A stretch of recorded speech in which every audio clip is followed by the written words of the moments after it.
हम जाते हैं कहीं, आस्था श्रद्धा के कारण विश्वास करते हैं। हो सकता है कि कुछ लोग आते हैं मुझ पर विश्वास करते हैं। मैं बार बार कहता हूं कि मुझ पर विश्वास नहीं करने की जरूरत भाई, मेरा विश्वास मुझ तक है। मैं चाहता हूं कि जो आपका विश्वास है वो आपका बने। मुझ पर विश्वास करके क्या करोगे? इससे तो फिर वही आपके भीतर भी जीवन में वही चीज आ जाएगी। अब लेकिन दिक्कत क्या है कि आप फिर कहेंगे कि नहीं नहीं ऐसा नहीं हो सकता है, आप गुरु हैं, आप ये हैं, आप वो हैं। मैं कहता हूं कि आप मुझे मित्र समझ लो, छोड़ो गुरु मत समझो, क्या जरूरत है? आप मित्र समझ के मेरी बात को समझ लो कि आपके विश्वास को जागृत करने के लिए मैं बैठा हूं, न कि मैं अपने प्रति आपका विश्वास जागृत करने के लिए बैठा हूं। और मैं अपने प्रति क्यों, मैं तो किसी के प्रति भी आपका विश्वास जगाने के लिए नहीं बैठा। इसको थोड़ा समझ लो। मैं ये नहीं कहता कि आप किसी इष्ट देव के प्रति आस्था और श्रद्धा से परिपूर्ण हो, या इस तरह की कोई पूजा पत्ति नहीं होती है, या इस तरह की कोई प्रार्थना नहीं होती है। भले वेदों में अगर देखा जाए, जितना भी आप वेदों को पढ़ोगे तो उसमें प्रार्थनाओं का ही है सब कुछ। उस देव से ये मांगना, उस देव से ये मांगना, उस देव से ये मांगना है। मांगना कुछ नहीं, वो दे रहे हैं भाई, विद मांग के दे रहे हैं, कोई मांगने की जरूरत नहीं है। आपको इतना बड़ा जीवन दे दिया, इससे बड़ा और क्या मांग होगी भाई? आप थोड़ा सोचो। अरे सूर्य क्या आपके लिए एक सूर्य ताप है क्या? उसका उसकी ऊर्जा आपके लिए क्या? वो है बस। जल जो है कोई एक आपके लिए थोड़ी ना है, उस है बस उसका। यानी कि वो तो दे ही रहा है, मांगने की जरूरत नहीं है। वो तो आपके चारों तरफ पूरी संपदा भरी पड़ी है। लेकिन जहां हम कमजोर होते हैं, जहां हमारा विश्वास जब डगमगाता है, तब जाके हमारे जीवन में कुछ ऐसी चीजें आ जाती हैं। तब हम देखते हैं निराशा जीवन में आ जाती है, उदासी जीवन में आ जाती है, हम हताश हो जाते हैं, हम अपने आप को असफल समझने लगते हैं। मैं चाहता हूं कि अगर इस तरह की चीजें आती हैं तो उसमें भी क्या है कि और कुछ नहीं है, सफलता मिलती है, ठीक है, कोई बात नहीं है, स्वीकार कर लो। सफलता करके भी किसने क्या कर लिया, क्या हो जाएगा? सफल होकर भी क्या हो जाएगा? थोड़ा सोचो एक बार। थोड़ी सेटिस्फैक्शन मिल जाएगा, थोड़ा संतुष्टि मिल जाएगी, आप थोड़े खुश हो जाएंगे, यही होगा ना। तो क्या होगा? मुझे एक बात याद आ गई, बड़ी प्यारी बात है, बता दूं अपनी बात, एक आध बार बताता हूँ, याद आ गई तो मैं बता रहा हूँ।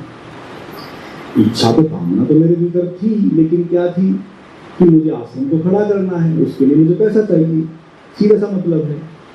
और इसके लिए मैंने अपने बिजनेस और व्यापार को खड़ा किया।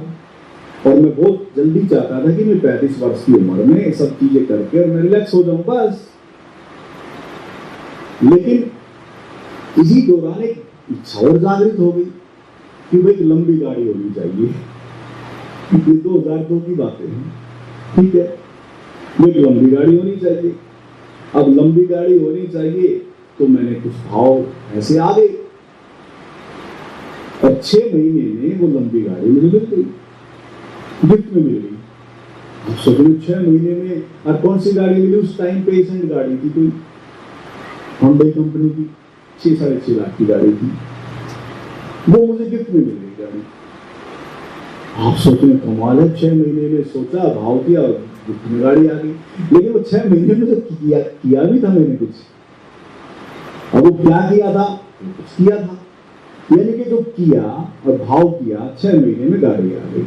अब ध्यान देना, वो गाड़ी भी ऐसे नहीं मिली, उसको थोड़ा समझना। बहुत बड़ा फंक्शन हुआ, क्योंकि गिफ्ट में देगा तो बड़ा फंक्शन होगा, और जब बड़ा फंक्शन होगा तो उसमें हजारों लोग थे, उसका हीरो मैं था। अब उस तरह समझ में, ठीक है, क्योंकि मेरे भी फोकस था, मेन आयोजन ही मेरे लिए हो रहा था वो सारा का सारा। और जब मैं उस ऑडिटोरियम से जब मैं गाड़ी लेके निकला, तो ध्यान देना थोड़ा सा, मैं गाड़ी को निकलता हूं लेके, और मुझे पता है कि शायद गाड़ी चली होगी 400 से 500 मीटर, लगभग 1 किलोमीटर भी मुश्किल से चली होगी। एक ब्रेकर आता है, और जैसे गाड़ी ब्रेकर से उतरती है, मेरे अंदर पता क्या आता है? क्या हो गया वो गाड़ी लेके, ये समझना। अंदर एकदम आ गई बात कि क्या हो, यानी कि जब तक चीज नहीं थी तब तक क्या था कि चाहिए, और जैसे आई तो क्या हुआ, नहीं थी तब तक दिक्कत थी, लेकिन जैसे आई अब क्या हो गया। लेकिन बहुत सौ की ये भी नहीं होता ऐसा, गाड़ी आ जाती, नहीं यार अब ये चाहिए, अब ये चाहिए, अब ये चाहिए, ये चाहिए, यानी कि हम रुकते नहीं।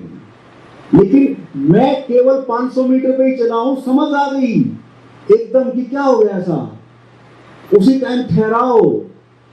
उसके बाद फिर विचार ही नहीं किया, कभी सोचा ही नहीं। फिर बोले हम छोटी गाड़ी पे आ गए, कोई दिक्कत नहीं, कोई चिंता नहीं है, कोई मतलब नहीं है इस चीजों का।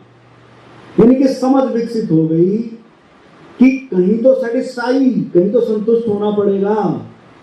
इसलिए 12वां बिंदु आपका संतुष्टि से जुड़ा है, सेटिस्फैक्शन। जब जिस जीवन में, जिस समय भी आपके जीवन में एक स्वीकार है, एक 10-20 की चीज मैंने बताई है, एक संतुष्टि जब आपके जीवन में घटित हो जाएगी, जब भी कभी भी अब हो जाए तो अभी सब कुछ ठीक हो जाएगा। वह जैसे ही संतुष्ट आप होंगे तो जीवन प्रेम से और आनंद से और शांति से भरता चला जाएगा। और मंजिल तो प्रेम और शांति और आनंद ही है, मंजिल तो यही है सबकी। और फिर 13वां बिंदु आता है कि फिर जीवन में जब प्रेम और शांति और आनंद है तो फिर तो कृतज्ञता के भाव उठते हैं, धन्यवाद का भाव उठेगा। किसके प्रति? कुदरत, प्रकृति, अस्तित्व, जानू समझ लो कि भाई जो परम सत्ता है, परमात्मा के प्रति, प्रभु के प्रति, जो भी है, जैसा भी भाव है, केवल धन्यवाद का भाव उठेगा। अगर किसी के जीवन में अगर ये भाव नहीं उठता है, जिसने आपको सब कुछ दिया है, वहां जाके उठे तो मैं कहूंगा कि संतुष्टि कब आएगी छोड़ दो, अभी धन्यवाद भाव से तो भरी जाओ। क्या जाता है, कुछ जाता है, सेटिस्फैक्शन जब आएगा जब आ जाएगा।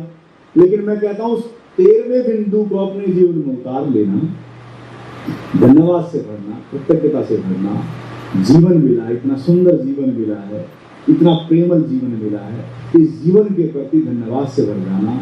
ये चीजें आती जाती रहती हैं, अच्छी बुरी चीजें जीवन में होती रहती हैं, लेकिन क्या करना है, स्वीकार करना है।